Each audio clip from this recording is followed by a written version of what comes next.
আচ্ছা, জুলাই সনদ, জুলাই ঘোষণাপত্র এটা একটার সাথে আরেকটা কানেক্টেড। এখন এই সংবিধানের দোহাই দিয়েই পরবর্তী সরকার আমাদেরকে গলায় ফাঁসি পড়াবে। যে সংবিধানের প্রয়োজনীয়তা আছে এগুলো একটা ভোকাবাজ এবং বানোয়াট কথা। আমরা কিন্তু রাষ্ট্রের বিরুদ্ধে যে যুদ্ধটা করছি, সুতরাং আমরা কোনো আইন মানি নাই, আমরা কোনো সংবিধান মানি নাই। এখন এই সংবিধানের দোহাই দিয়েই পরবর্তী সরকার আমাদেরকে গলায় ফাঁসি পড়াবে। এটা জুলাই হচ্ছে আমাদের, জুলাই সনদ ঘোষণাপত্র হচ্ছে আমাদের আইনি দলিল। আমরা কি অন্যায় করছি? আমরা কি রাষ্ট্রদ্রোহিতা করছি, নাকি আমরা রাষ্ট্রের পক্ষে আমরা শহীদ বা যোদ্ধা? এটা আমাদের জুলাই সনদ এজন্য প্রয়োজন। জুলাই সনদের জন্য 18 কোটি মানুষের জন্য আমরা জীবন উৎসর্গ করে দিয়েছি। অতএব আমাদের ওই 18 কোটি জনগণ আমাদের পক্ষে যাহাতে রায়টা আসে, সেজন্য জুলাই সনদ প্রয়োজন।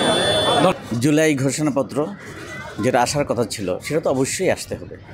যদি নাই আসে, আমরা তো কোনো সংবিধান ফলো করে জুলাই বিপ্লব করিনি। সুতরাং আমাদের এখন জুলাই সনদ ঘোষণার মাধ্যমে যদি বলে যে সংবিধানের প্রয়োজনীয়তা আছে, এগুলো একটা ভোকাবাজ এবং বানোয়াট কথা।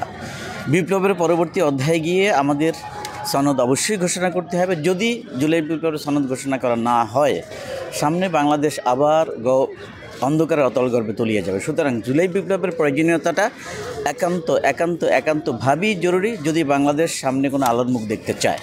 আচ্ছা, জুলাই সনদ, জুলাই ঘোষণাপত্র এটা একটার সাথে আরেকটা কানেক্টেড।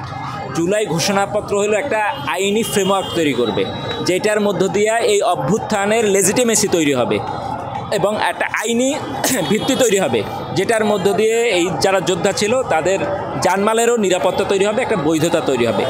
এটার বেসিসে পরবর্তীতে একটা সনদ লাগবে, সেই সনদটা আবার সংবিধানের অংশ হবে, অর্থাৎ একটা আইনি প্রক্রিয়া তৈরি হবে। এটার মধ্য দিয়ে এই বিপ্লব যেমন সুরক্ষিত হবে, বিপ্লবী যারা ছিল, যারা অংশগ্রহণ করেছে, তাদের যে জীব জানমালের নিরাপত্তা সেটাও সুরক্ষিত হবে এবং বাংলাদেশ একটি নতুন পথে, রাজনৈতিকভাবে একটি নতুন পথে যাত্রা শুরু করতে পারবে। অর্থাৎ এইখানে যে দুর্নীতিমুক্ত, চাঁদাবাজ মুক্ত এক নতুন বাংলাদেশের যে রাজনৈতিক কালচার আমরা দেখতে চাই, সেইটা এনশিওর হবে।